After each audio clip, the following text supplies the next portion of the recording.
Hello, everyone, and welcome to a brand new TJ's World According Wrestling. I'm your host, TJ Wiggins. I'm here to talk to you about Impact Wrestling, Friday Night Smackdown, and AEW Rampage. So let's go ahead and get started. First, as I always do the opening segments or opening matches of these shows. And first, we're going to start off with Macklin versus Laredo Kid. If Macklin won this match, he would be added to the X Division match, which would make it a triple threat match against Trey Miguel. And it was a good wrestling match. There was like actual arm drags, single leg takedowns, the works. Traditional stuff that you would see in a wrestling match, which is somehow gone by the wayside.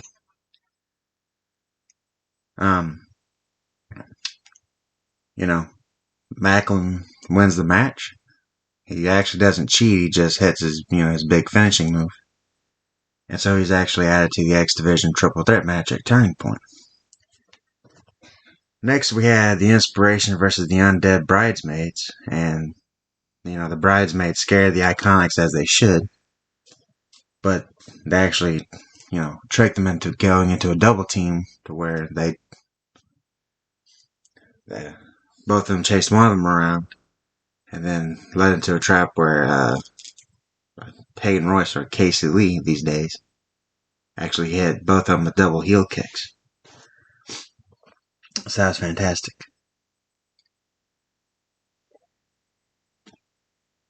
And so the Inspiration win, and then the women, of Decay, they show up to say that they want their belts and how they're going to challenge them to a match at Turning Point for the belts. So we're going to see how that goes. I believe the Inspiration will retain their belts because they just won them, and it wouldn't make any sense to switch them 2 weeks after they won them.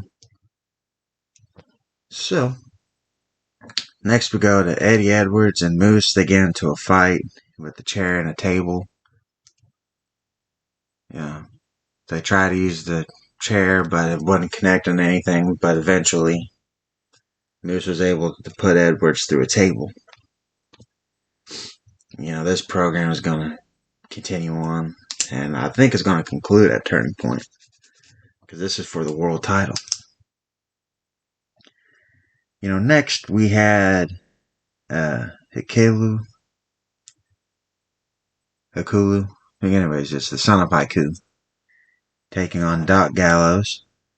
They do a lot of big man shit. Proving size and strength, tossing each other around. But, of course, with members of two different factions, a lot of shenanigans. It goes on and shit, and then Gallows was able to hit a power bomb, and then he wins the match. So that's going to further their program, their tag title match at Turning Point. Next, our main event was Minoru Suzuki versus Josh Alexander. And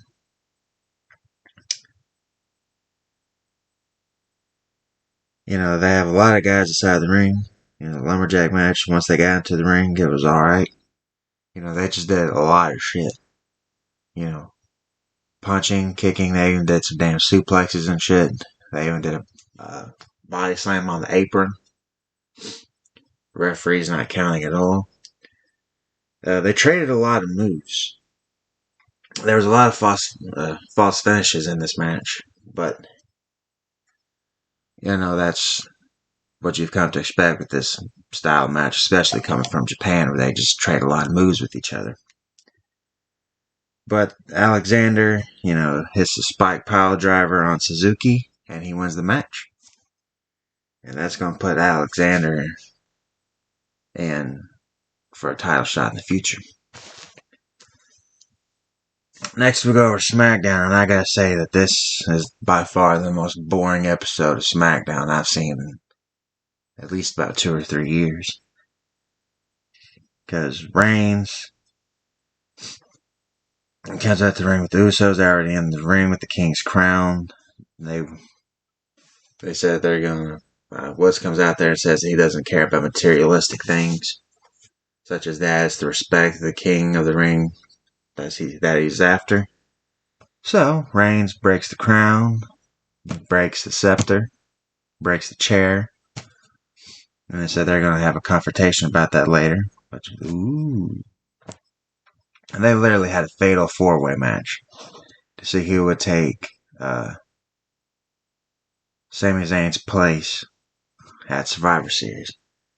It was Ricochet, Prince Puma, against Sheamus, against Cesaro, against I forgot who the other person was. But I could tell you who was going over and who was getting beat before the match even started. The heel the WWE loves and wants to push, Sheamus, was going to win. And Cesaro, since he's the best wrestler in this match, he was going to lose. And guess what? I was right. I literally wrote that right as I saw the fucking match card for this. Oh, God. But, it's nice to see a Survivor Series team where it's nothing but a bunch of heels taking on each other. Next, we had Hardy with McIntyre taking on Moss with Corbin. Hardy wins with a small package. I really didn't care all too much about this match. I like Hardy and McIntyre. Moss and Corbin are fucking stupid. Next, had Nakamura versus Angel Garza. And this was a good match. I really like this match. Both of these guys know how to work. Nakamura wins in quick fashion, though. He wins in, I think, like 2 or 3 minutes.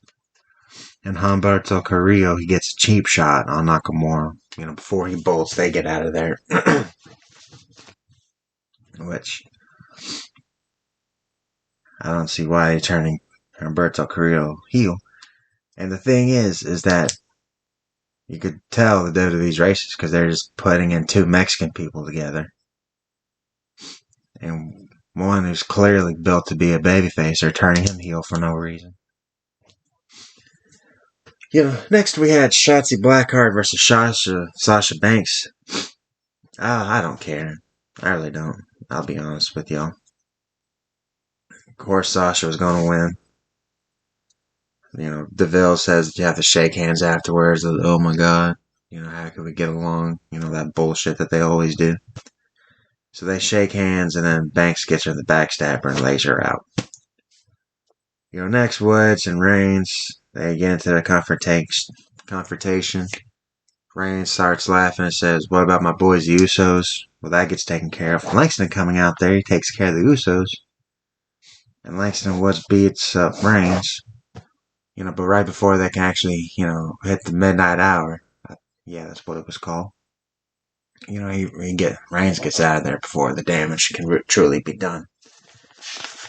So this is going to be a fucking program. I was like, oh boy.